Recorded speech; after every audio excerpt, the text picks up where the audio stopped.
Doctor Helaluzzaman, তার কাছ থেকে আমরা একটু অভিজ্ঞতা শেয়ার করতে চাই। ডক্টর হেলালুজ্জামান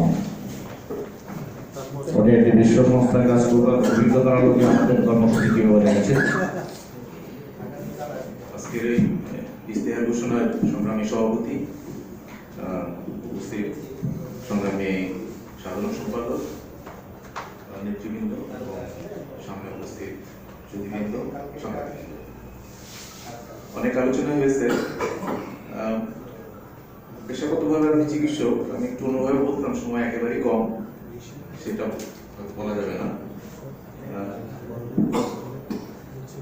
চিকিৎসার শুরুতেই আগে বুঝতে হয় যে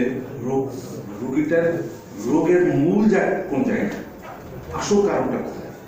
কেউ যদি বলে যে আমার জ্বর আসে, তাহলে তোমার কি চিন্তা করবে যে প্যারাসিটামল দিলে হবে, বলবে যে আমি শুকিয়ে যাচ্ছি, খাওয়ার একটা ব্যবস্থা করতে হবে।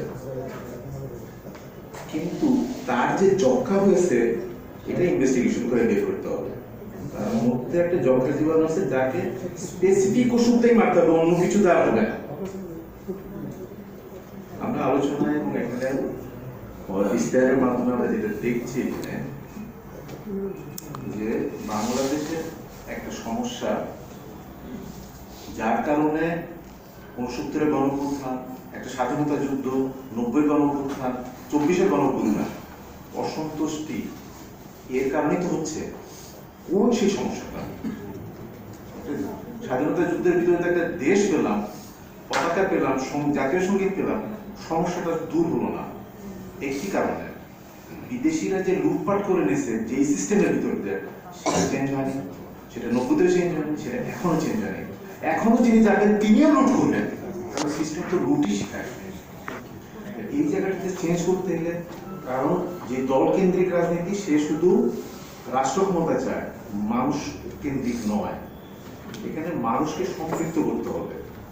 যেই আমরা এখানে যেটা দেখলাম, সিস্টেমের কথা আসছে, অনেক কিছু আসছে, এই সিস্টেমটাকে ভেঙে নতুন সিস্টেম গড়তে হলে মানুষকে সম্পৃক্ত করতে হবে। যেটাই তারা এনেছেন, উচ্চকক্ষে জনগণের প্রতিনিধি আনার চেষ্টা করেছেন। দলীয় প্রতিনিধি তো অলরেডি আছেন নিম্নকক্ষে, উচ্চকক্ষে বলেছেন, অন্যান্য জায়গায় বলেছেন, এবং অনেকগুলো নতুন জিনিস এখানে এসছে।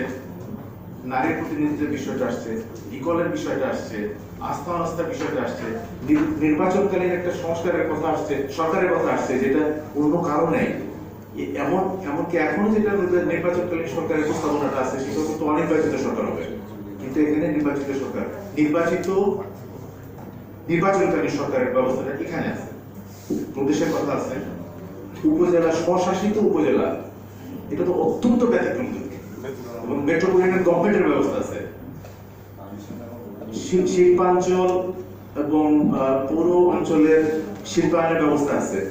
18 থেকে নতুন নতুন জিনিসগুলো বলতেছে, 18 থেকে 35 পর্যন্ত যুব সম্প্রদায়ের সামরিক এসব বিষয়গুলো আছে। এই জন্য এই যে জনগণমুখী যে রাজনীতিটা, এটা এখানে অনেক বেশি বলিষ্ঠভাবে উপস্থিত। এটাই শুধু মোকাবেলা করতে পারে, এবং এটা প্রচলিত এই কাঠামোটা ভেঙে নতুন কাঠামো জন্ম দিতে পারে, যেখানে মানুষ সম্পৃক্ত হতে পারে। আমার মনে হয় যে আমি তো আর বেশি এগোতে চাই না এখানে। এই জন্যই আমি এটাকে মনে করি যে খুবই সময় উপযোগী। আমরা এমনই একটা সময় আছি যে সামনে আমাদের গণভোট, একটা সংসদীয় নির্বাচন, সংস্কার, অনেকগুলো বিষয় আছে।